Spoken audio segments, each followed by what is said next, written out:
What happens after death? Is it pearly gates, hell, heaven, or reincarnation? We humans have asked these questions for thousands of years. Most of our answers depends heavily on our religion, and this is one of the questions science cannot answer and religion has the upper hand on. Today I'm going to talk about Christianity, Islam, and Hindu beliefs about the afterlife, the three most popular religions in the world today, and how they all share one common core. Christianity believes that God is just and fair, so cannot let evil go unpunished. Most believe in the idea of a judgment after death, and that God will treat the people in the afterlife according to how they have lived their life on earth. Although heaven is often mentioned in the Bible, it is rarely described. Christians therefore have very different ideas about it. Some believe that heaven is a physical place where your body goes after death. Other Christians believe that their soul that lives on and that heaven is a state of being united with God. The Bible is even less specific about hell, and Christians have a very different ideas about this too. Some Christians believe that hell is a place of suffering and a separation from God.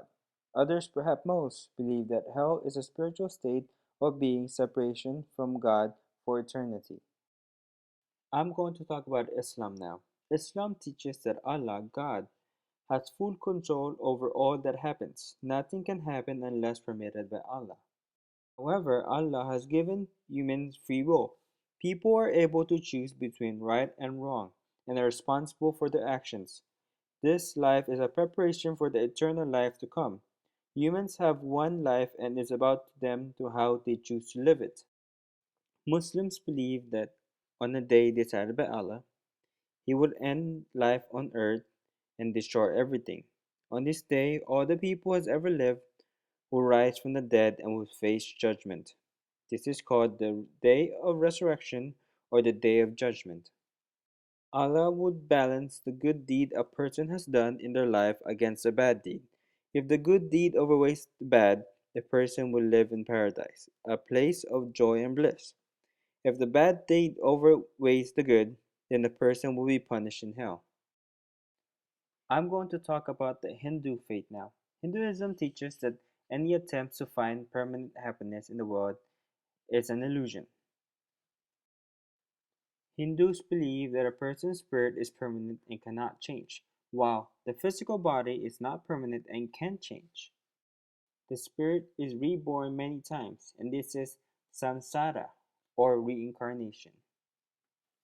Death is a natural event, so the spirit can move closer to the ultimate release from rebirth. The speed in which a person can be freed from reincarnation is dependent on karma. For those who have reached the ultimate release, they will not be reborn again because the Hindus believe that life is full of suffering. Now they have been released, they are free from suffering and have obtained all the highest prize. The three religions share a main core that they all use the punishment and reward tactics. Karl Marx has said that religion is used to control the masses. Although he is known for creating communism, he is less known as a sociologist. The concept of heaven and hell or reincarnation can support his statement. As we can see, there is a pattern in all three of the religions. It encourages people to do good and then discourages them to do bad. By pushing them to do good, people live more civil, in which helps society grow and be more stable.